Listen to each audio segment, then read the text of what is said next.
Then walk the plank. Terrell's muscles had started freezing up at this point, locking up. His legs were killing him. Wade was practically going into hypothermia. So Jeff and I did this obstacle. I really wanted to get the clay off of me, and this was the last water obstacle. So walk the plank is basically just, I didn't know it, but the hardest part was at the beginning. You get up onto this 15-foot high structure, and then it's basically like jumping off the high dive, which I've done before. And so I thought, okay, well, this one will just be kind of fun, get to wash all the clay and the mud off and everything. And I, even though I knew it would be cold, I definitely didn't want to be as muddy as I was at that point. So, to get up to the obstacle, they had a ladder, and by ladder I mean two tiny little planks, like on just the tip, like two tiny little planks that you had to kind of jump up to and hold yourself on. I couldn't have even gotten up to that point without Jeff's help. He basically pushed me up the wall, and then a guy at the top helped me over to get to the top of the walk the plank. So anyway, I got to the top. And guess what? It had been a while since I'd gone off the high dive, and that dropping 15 feet sure looks a lot more doable and a lot less intimidating from the ground. I mean, seriously, you look at the ground afterwards, you look back up at the thing, and you just go, what was that about? That's not scary. That doesn't even look scary. But when you're up there, everything in your mind and body, your human body was not designed to want to drop. Lots of people fight against that, or there's, insane people that have like this propensity for wanting to jump out of things and stuff like that. But it's not natural for most people to want to drop from that far. And it seems so high, and it seems so freaking high. And I don't know what happened, but I just wigged out for a minute. So I tried to go and hesitated. That only happened twice. I was tired of myself at that point. And I was like, knowing I was being a sissy. So I just went. I just jumped off. I'm like, there is a huge pool of water underneath you. What are you afraid of?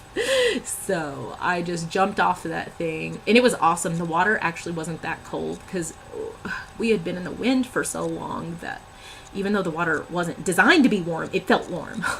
Even though it was cold water, it felt warm.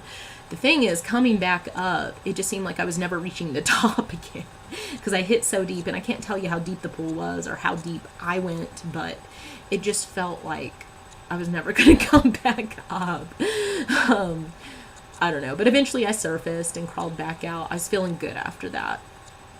That is until I wasn't. We had 2 more obstacles left. After I did the walk the plank, it felt good for about 5 minutes. And then I started shivering really, really bad. I was so lucky that this didn't start happening to me until the end of the course. I felt so terrible for Wade, knowing that what I was starting to feel like at the end of the course he had to deal with for so many more miles and so much longer.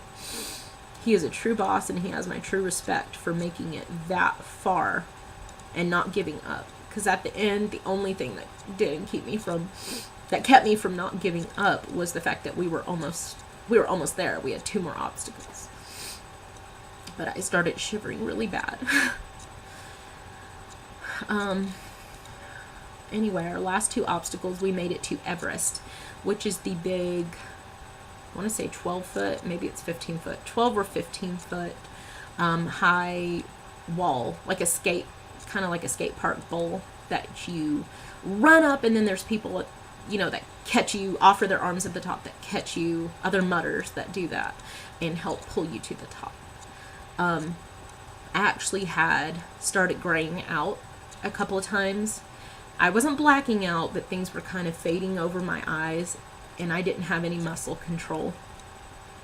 So I opted to skip this one because I just knew that I would end up, just falling and hurting myself worse than I was even hurting. And I was shivering so violently that just there was no way I could complete this at all. I'd be throwing myself up against a cement wall. So I had to opt out of that for safety reasons. And so far, I had only skipped 3 obstacles for the day, and they were all pretty much for safety reasons. So There were two others that I attempted to do, gave it my all, and couldn't complete them perfectly. But, there were only 3 that I had to opt to skip for safety reasons.